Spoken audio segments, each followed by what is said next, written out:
इस वीडियो के अंदर मैं एक्सप्लेन करने वाला हूँ बैटल थ्रू द वन के एपिसोड 48 को, जो कि एक नोवेल बेस्ड होगा। इसलिए स्टोरी और सीन्स आपस में मैच नहीं करेंगे। और जैसा कि आपने लास्ट एपिसोड के अंदर देखा था, गीली ऑप्शन हाउस रखना चाहता था फैंग सिटी के अंदर, पर गीली को ब्लैक लायंस के मेंबरों से डर लग रहा होता। तो जियान बोलता है टेंशन लेने की बात नहीं है, मैं हूँ, तो बस ऑप्शन पे ध्यान दो। तो गीली भी ऐसे ही करता और फैंग सिटी के अंदर एक बहुत ही बड़ा ऑप्शन रख देता है। और उसने ऑप्शन हाउस के लिए छोटे मोटे बड़े मोटे काने सभी क्लैनों को बुलाया था। और इस ऑप्शन हाउस के अंदर बहुत सारी चीजों के ऑप्शन लगाए जाएंगे, जैसे की फैंग सिटी से मिली हुई ट्रेजर्स, फैंग के द्वारा करी गई रिफाइंड पिल्स, और साथ ही जियान ने भी ऑप्शन हाउस के लिए काफी सारी पिलों को रिफाइन किया था। और वहीं पे इस ऑप्शन हाउस के अंदर कोई दंगा वंगा ना हो जाए, इसलिए जियान ने इस ऑप्शन हाउस के गार्ड के तौर पे क्वीन मेडुसा को रखा था। पर इस काम के लिए क्वीन मेडुसा को मनाना बिल्कुल भी आसान नहीं था। पर जियान ने क्वीन मेडुसा को धमकी दी थी, अगर उसे सोल रिकवरी पिल चाहिए तो उसे ऑप्शन हाउस का गार्ड बनना पड़ेगा। इसलिए बेचारी क्वीन मेडुसा इस काम के लिए भी मान जाती है। और वहीं पे इस ऑप्शन हाउस के अंदर ब्लैक कॉर्नर के सबसे पावरफुल लोग आ रहे होते हैं, और उन्हीं में वो तीनों पावरफुल क्लैन भी होते हैं। और उन सभी लोगों में मिस्टर सिल्वर और गोल्ड भी होते हैं, और साथ ही उनके साथ ब्लैक लायंस के लोग भी होते हैं। और ये यहाँ पे कोई भी चीज को खरीदने के लिए नहीं आए थे, ये तो बस इसलिए आए थे कि ये ऑप्शन हाउस किसने रखा है और वो कितना ज्यादा पावरफुल है। और वहीं पे ये ऑप्शन काफी बड़े हॉल के अंदर हो रहा होता है, तभी स्टेज के ऊपर गीली आ जाता है और वो सभी लोगों से बोलता है, मेरे भाइयों और उनकी बहनों, आज यहाँ पे जो ऑप्शन होने वाला है उसका करता धरता मैं हूँ। अगर किसी को कोई भी प्रॉब्लम है तो आप मुझसे बोल सकते हो। और साथ ही ऑप्शन के लिए बहुत सारी चीजें आने वाली, जिसे देखकर आपकी सारी तकलीफें दूर हो जाएंगी। इसलिए उन चीजों को खरीदने के लिए दिल से बोली लगाइए और अपनी जेब को खाली करिए। और फिर मिस्टर सिल्वर और गोल्ड गीली को देखकर बोलते हैं, क्या ये लड़का ही जी गेट का लीडर है? और क्या ये लड़का इतना ज्यादा पावरफुल है कि इसने ब्लैक कॉर्न रीजन के 3 सबसे पावरफुल ग्रुपों को हरा दिया? पर तभी मिस्टर सिल्वर और गोल्ड आगे आते और गीली से बोलते हैं, गीली तुम्हारी हिम्मत इतनी ज्यादा कैसे बढ़ गई? पहले तो तुमने फैंग सिटी को कब्जा है और अब उनकी चीजों की बोली लगा रहे हो। शायद तुम्हें मालूम नहीं, इस फैंग सिटी के असली मालिक हैंग फैंग थे। अब उनके मरने के बाद इस सिटी के ऊपर ब्लैक लायंस का हक है, इसलिए अपनी दुकान को बंद कर और यहाँ से फूट ले। पर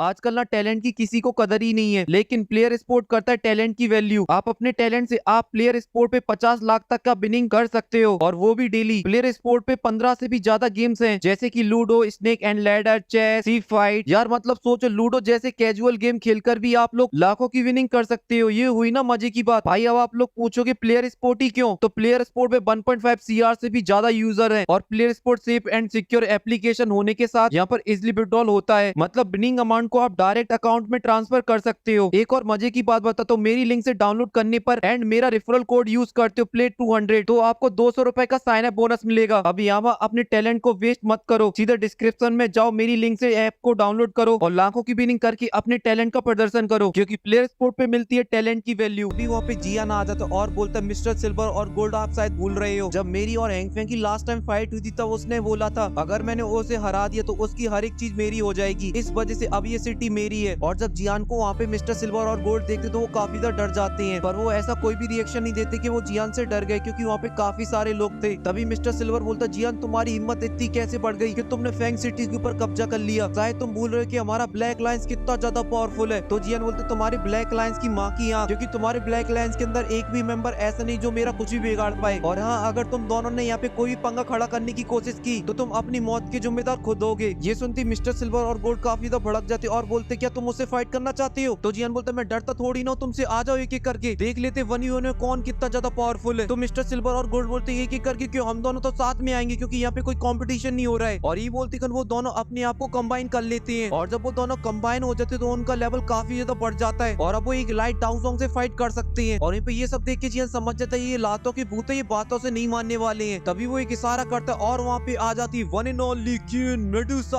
और जब मिस्टर सिल्वर और गोल्ड क्वीन मेडुसा को देखते हैं, उनके डर के मारे ना हालत खराब होने लगती है, क्योंकि उन्हें सपने में भी नहीं सोचा था कि क्वीन मेडुसा यहाँ पर मिल जाएगी, जिसने एक लात के अंदर ही हैंग फैंग का काम खत्म कर दिया था। इस वजह से जो मिस्टर सिल्वर गोल्ड थे ना, जो कुछ देर पहले शेर बने फिर रहे होते, वो भीगी बिल्ली बन जाते डर के मारे। और ये वाली हालत मिस्टर सिल्वर और गोल्ड की अकेली नहीं होती, वहाँ पर जितने भी खड़े हुए वॉरियर होते हैं जिन्होंने क्वीन मेडुसा को एक लात के अंदर हैंग फैंग को मारते हुए देखा था, सभी की थी, क्योंकि उनके सामने जो बवाल सी औरत खड़ी, उसने तो होल ऑफ सोल के बंदे को भी नहीं छोड़ा था, उसको भी वहाँ से भगा दिया था। इस वजह से क्वीन मेडुसा को देख के उन्हें काफी ज्यादा डर लग रहा होता है और वो मिस्टर सिल्वर और गोल्ड को कोस रहे होते हैं और बोल रहे होते हैं, इस साले मिस्टर सिल्वर और गोल्ड की बातों में आकर अपनी मौत को दावत दे दी, क्योंकि इससे पहले उनकी लाइफ एकदम मस्त कट रही होती, पर मिस्टर सिल्वर और गोल्ड आते और फैंग सिटी का लालच देकर यहाँ फंसवा देते हैं और अब मौत की कतार पे खड़े हुए हैं। पर तभी उन लोगों में से एक बहादुर वॉरियर जो कि क्वीन मेडुसा को नहीं जानता था, वो आगे आता और बोलता है, मिस्टर सिल्वर और गोल्ड आप बस आदेश करिए, हम सभी जी गेट की लाशें बिछा देंगे, लाशें। पर ये जो सुंदर औरत खड़ी उसके साथ हम लोग ऐसा नहीं करेंगे, पहले उसको हम लोग तड़पाएंगे और उसके साथ गंदी गंदी चीजें करेंगे, बस आप आदेश करिए, इनकी सबकी माँ की आंख कर देंगे हम लोग। और वहीं पे मिस्टर सिल्वर और गोल्ड की पहले से डर के मारे पैंट गीली हो चुकी होती है। ये सुन के उनकी तो पीली भी हो जाती है, क्योंकि वहाँ का जो माहौल था वो काफी ज्यादा गर्म होता जा रहा था। और वहीं पे मिस्टर सिल्वर और गोल्ड उस वॉरियर को चुप कराना चाहते थे, पर क्वीन मेडुसा की डर की वजह से उनके मुंह से आवाज नहीं निकल रही होती है। पर उनको ये भी पता था अगर इसको चुप नहीं कराया तो हमारी जिंदगी का आज ये आखिरी दिन होगा। इस वजह से वो उस वॉरियर के ऊपर हमला कर देते हैं और उससे गुस्से से बोलते, लड़के तुझे मालूम नहीं है फेंग सिटी के ऊपर सिर्फ और सिर्फ हमारे जियान सर का हक है, क्योंकि उन्हीं ने हैंग फेंग को हराया। इस वजह से अब इस सिटी के असली मालिक जियान सर हैं। यही सुनते ही वहाँ पे जितने भी लोग आए थे वो सभी के सभी शौक हो जाते और बोलते ये बड़ा दोगला आदमी है, अपनी बात ही पलट गया। और यहाँ पे जियान भी ये सुन के एक स्माइल देता और फिर बोलता है सभी से, तो जैसा कि आप सभी को पता चल चुका है इस सिटी का असली बाप अब मैं हूँ, इसलिए अब उस चीज को स्टार्ट करते जिसके लिए अपन लोग यहाँ पर आए हैं। और साथ ही मिस्टर सिल्वर और गोल्ड आप लोग भी अपनी सीट पर बैठ जाइए और अब ऑप्शन हाउस को स्टार्ट करते और चीजों को आप लोग खरीदिए और यहाँ से फूट लीजिए। और अगर फिर से किसी ने यहाँ पे पंगा खड़ा करने की कोशिश की तो उसको मारने से पहले मैं एक बार भी नहीं सोचूंगा। और अभी के लिए मैं स्टेज से जा रहा हूं, पर मैं बगल वाले रूम के अंदर ही बैठा हुआ हूँ और मेरी चील वाली नजर तुम लोगों के ऊपर ही टिकी हुई है, इस वजह से कोई भी पंगा दंगा नहीं करना। और ये बोल के जियान क्वीन मेडुसा को लेके वहाँ से चला जाता है और गीली ऑप्शन हाउस को स्टार्ट कर देता है, जहाँ पर अलग अलग तरीके की पिलों को लाया जाता है और लोग उनके लिए बोली लगाना स्टार्ट कर देते हैं। और फिर सीन चेंज हो जाता है, फिर हमें एक कमरे का सीन दिखाया जाता है जहाँ पे जियान और क्वीन मेडुसा बैठी हुई होती है और वो एक दूसरे को काफी देर तक घूरते रहते। पर तभी जियान बोलता है, क्वीन मेडुसा मुझे पता है तुम्हारे दिल के अंदर मेरे लिए कोई भी फीलिंग्स नहीं है, पर मुझे ये भी पता है तुम्हारी बॉडी के अंदर जो हैवी स्वेलिंग पाइथन है उसकी फीलिंग्स अभी भी है तुम्हारे अंदर, और हैवी स्वेलिंग पाइथन की फीलिंग्स की वजह से तुम मेरा कोई भी काम करने के लिए मान जाती हो। तो ये सुन के क्वीन मेडुसा बोलती, जियान हैवी स्वेलिंग पाइथन की तरह तुम मुझे अपना पेट मत समझो जो तुम्हारे इशारों पे चले और तुम्हारी हर बात को माने। तो ये सुन के जियान बोलता है, हैवी स्वेलिंग पाइथन को मैंने कभी भी अपना पेट नहीं माना है, वो तो मेरी फैमिली का पार्ट थी। और इसी वजह से हेवन स्वेलिंग पाइथन को जब भी भूख लगती थी तो मैं उसे पर्पल लिक्विड पिलाने से पहले एक बार भी नहीं सोचा। और ये बात तुम भी जानती होगी कि पर्पल लिक्विड कितना ज्यादा एक्सपेंसिव है और उसका मिलना कितना ज्यादा मुश्किल है। ये सुनकर जो क्वीन मेडुसा होती है वो काफी ज्यादा शॉक हो जाती है, क्योंकि उसे पता नहीं था कि स्वेलिंग पाइथन को जियान ने भूख लगने पर पर्पल स्पिरिचुअल लिक्विड दिया है। और ये सब बातें सुन के जो क्वीन मेडुसा होती है उसे जियान के लिए काफी अच्छी अच्छी फीलिंग आने लगती है और उसे लगने लगता है जो जियान है वो काफी ज्यादा अच्छा लड़का है और वो हैवी स्वेलिंग पाइथन की काफी ज्यादा केयर करता है। पर तभी क्वीन मेडुसा को याद आ जाता है मैग्मा वर्ल्ड का सीन जहाँ पर जियान ने अपनी मशीन को चला दिया था बेरहमी से। ये सोचती है वो जियान से गुस्से से बोलती है, जियान मुझे अपनी चिकनी चुपड़ी बातों में फंसाने की कोशिश मत करो, मुझे सब कुछ याद है तुमने मैग्मा वर्ल्ड के अंदर मेरे साथ क्या किया था और उस चीज के लिए मैं तुम्हें कभी भी माफ नहीं करूंगी। ये सुनती जियान एकदम सीरियस हो जाता है और क्वीन मेडुसा से बोलता है, क्वीन मेडुसा मैं तुम्हें एक बात साफ साफ बता देता हूँ, मैंने जो भी कुछ मैग्मा वर्ल्ड के अंदर किया था उस टाइम मैं होश में नहीं था, मेरी बॉडी के ऊपर फॉलन आर्ट फिल्म ने कब्जा कर रखा था, इस वजह से जो भी मैंने तुम्हारे साथ किया उसमें मेरी कोई भी गलती नहीं है, क्योंकि उस टाइम मेरी बॉडी मेरे कंट्रोल में नहीं थी। तो ये सुनती क्वीन मेडुसा गुस्से से बोलती, सारी की सारी गलती तुम्हारी ही है, पहली गलती तुम हैवी स्वेलिंग पाइथन को लेकर मैग्मा वर्ल्ड के अंदर क्यों गए जिसकी वजह से मैं भी मैग्मा वर्ल्ड के अंदर पहुंच गई, और दूसरी गलती तुमने फॉलन आर्ट फिल्म को क्यों रिफाइन किया क्योंकि तुम्हें भी पता था वो कितनी ज्यादा खतरनाक है, और तीसरी गलती तुमने फॉलन आर्ट फिल्म को अपनी बॉडी के ऊपर कंट्रोल करने दी और उसको परमिशन दी मेरे साथ वो गंदा काम करने की, इस वजह से दुनिया इधर की उधर क्यों ना हो जाए, पर मैं तुम्हें कभी भी माफ नहीं करूंगी, क्योंकि तुम्हें शायद नहीं पता है हमारे स्नेक सेक्ट के अंदर कोई भी मेल फीमेल के साथ जबरदस्ती करता है तो उस व्यक्ति को कड़ी से कड़ी सजा दी जाती और उसकी गर्दन हम लोग काट कर जंगल के अंदर फेंक देते जहाँ पे मैजिकल पीस उसके शहर को काट काट के खाते हैं। और तुम इस बात को ध्यान रखना, अगर तुमने अपनी डील को तोड़ा तो मैं तुम्हारे साथ भी यही करूंगी। और ये खतरनाक धमकी देके क्वीन मेडुसा वहाँ से चली जाती और फिर जियान बोलता है, ये औरत ही या फिर ये जल्लाद जो मुझे सजा देने के लिए आई इस धरती पर, जब देखो मुझे मारने की धमकी देती रहती और मुझे मारने के बारे में सोचती रहती है, इसलिए मुझे इसके बारे में कुछ सोचना होगा जिससे इसका जो बिहेवियर है मेरे लिए वो थोड़ा प्यारा हो जाए। और फिर जियान सोचने लगता पर उसका सोचते सोचते सर दर्द हो जाता पर उसे कोई भी आइडिया नहीं मिलता और फिर बोलता छोड़ो अभी तो 1 साल है तब तक देख लेंगे कुछ ना कुछ तो। और यहाँ पे जो ऑप्शन हाउस था वो पूरे दिन चलता रहता है, ऐसी चलते चलते उसे रात बीत जाती और फाइनली वो ऑप्शन हाउस खत्म हो जाता है। और फिर जियान और गिली उस ऑप्शन हाउस से जो प्रॉफिट हुआ उसे देखने के लिए जाते हैं और जब जियान और गिली प्रॉफिट देखते तो वो काफी खुश हो जाते क्योंकि उन्हें काफी अच्छा प्रॉफिट हुआ था। और तभी जियान के पास वो तीनों ग्रुप भी आ जाते तो जियान अपने प्रॉफिट में से काफी सारे गोल्ड कॉइन बाहर निकालता है और उन तीनों ग्रुप के अंदर बांट देता है बराबर बराबर, और वो भी ये देख के काफी ज्यादा खुश हो जाते और वो जियान के डाई हार्ट फैन बन जाती हैं। और बची हुई गोल्ड कॉइन की मदद से जियान अपने जी गेट को भी स्ट्रॉन्ग बना सकता था जिससे कोई भी ब्लैक कॉइन का बंदा उनसे पंगा नहीं लेगा। पर जियान सबसे पहले गीली से बोलता, भाई मुझे जो इंग्रेडिएंट चाहिए उनका इंतजाम करो। तो ये सुनते कि गीली भी सभी इंग्रेडिएंटों का इंतजाम करने लगता है और कुछ ही टाइम के अंदर गीली सभी इंग्रेडिएंटों को लाके दे देता है जियान को। और फिर जियान गीली से सभी इंग्रेडिएंटों को ले लेता है और वहाँ से डीप माउंटेन की तरफ निकल जाता है। और फिर सीन चेंज हो जाता है, फिर हमें जियान दिखाया जाता है जो कि एक माउंटेन की चोटी के ऊपर बैठा हुआ होता है। तभी वो चिल्लाने लगता है, कायलीन मुझे तुम्हारी जरूरत है, मेरे पास जल्दी आओ। पर जियान अपनी बात पूरी खत्म कर पाता उससे पहले क्वीन मेडुसा जियान के पीछे आ जाती पर वो कोई भी रिप्लाई नहीं देती है। तो थोड़ी देर जियान को पता चल जाता है और वो क्वीन मेडुसा से बोलता है, कायलीन मैं एक बहुत ही खतरनाक फिल्म को रिफाइन करने वाला हूँ, इस वजह से मैं चाहता हूँ कि मुझे इस टाइम पे कोई भी डिस्टर्ब ना करे, इसलिए तुम इस बात का ध्यान रखना और किसी को यहाँ पे नहीं आने देना। और ये बोल के जियान स्पेस स्टोरिंग में से हैंगफेंग की कढ़ाई को बाहर निकाल लेता है और अपनी ग्लेस फ्लेम को भी बाहर निकाल कर फिर इनको रिफाइन करना स्टार्ट कर देता है, जहाँ पे जियान एक एक करके सभी मेडिकल इंग्रेडिएंट कढ़ाई के अंदर डालने लगता है और अपनी डार्क ग्रीन कलर की फ्लेम की मदद से सभी को रिफाइन करने लगता है। और जियान की जो डार्क ग्रीन कलर की फ्लेम थी वो काफी ज्यादा हाई टेम्परेचर की फ्लेम थी, इस वजह से वो बहुत ही आसानी से सभी इंग्रेडिएंटों को रिफाइन कर देती है, जिस वजह से वो सभी के सभी लिक्विड फॉर्म के अंदर कन्वर्ट हो जाते हैं। और फिर जिन अपनी फ्लेम की मदद से उसके अंदर जो भी इम्प्योरिटीज होती हैं लिक्विड के अंदर उनको बाहर निकालने लगता है और वो कुछ ही देर में पूरी तरीके से लिक्विड प्योर कर देता है। और फिर जिन अपने हाथ से मास्टर की रिंग को बाहर निकालता है और कढ़ाई के अंदर डाल देता है, पर जैसी रिंग कढ़ाई के अंदर जाती है वो यहाँ वहाँ भागने लगती है, पर जिन रिंग को बिल्कुल भी नहीं छेड़ता और उसको वो करने देता जो वो करना चाहती थी। और फिर थोड़ी देर वो मास्टर की जो रिंग होती है वो रुक जाती है, क्योंकि रिंग को समझ में आ जाता है जो कढ़ाई के अंदर जो लिक्विड फ्लो हो रहा है वो उसके लिए काफी ज्यादा इंपॉर्टेंट है और उसके लिए वो काफी ज्यादा फायदेमंद होगा, इसलिए वो रिंग उस कढ़ाई के अंदर जो लिक्विड होता है उसे पीना स्टार्ट कर देती है, मतलब चूसना स्टार्ट कर देती है, जो कुछ भी बोलना चाहो। और फिर उसके बाद क्या होगा उसको जानने के लिए आपको करना पड़ेगा थोड़ा सा इंतजार, क्योंकि इसकी आगे की जो वीडियो मेरी सेकंड चैनल क्यूट लव फेलिएंट पर आएगी। और अगर आप चाहते हो कि जल्द से जल्द आते तो इस वीडियो पे करा दीजिए 15 के लाइक और 1 के कमेंट, क्योंकि असली मजा तो उसी एपिसोड के अंदर आने वाला है जहाँ पे क्वीन मेडुसा का दिल गार्डन गार्डन हो जाएगा और हमारे मास्टर डीप स्लीप से बाहर आकर एक दंगा पंगा कर देंगे। और साथ ही एपिसोड 49 के अंदर एक बहुत ही प्यारा सीन है वो दिखा दिया स्टूडियो ने, तो मजा ही आ जाएगा, जहाँ पे जियान और मास्टर मस्त बैठे हुए होते हैं और दोनों मैथ के स्टूडेंट बन जाते और वो सभी चीजों को लेट करने लगते, मतलब मैं डाउजंग पे पहुंच जाऊंगा तब ये कर डालूंगा, मैं डाउशंग पे पहुंच जाऊंगा तब मैं ये कर डालूंगा। और इस वाले सीन के बारे में मैंने आपको पहले भी बताया है, पर हाँ एक गारंटी जरूर दे सकता हूँ, स्टूडियो ना दिखा है पर भाई तुम्हारा मतलब लड़कों का भाई लड़कियों का भाई नहीं हूँ, मैं जरूर डिटेल में एक्सप्लेन करूंगा अपनी नोवेल की वीडियो के अंदर, क्योंकि मुझे वो सीन बहुत ज्यादा पसंद है। बस आप लोग अपना प्यार देते रहिए और मैं मिलता हूँ आपसे नेक्स्ट वीडियो में, तब तक के लिए बाय।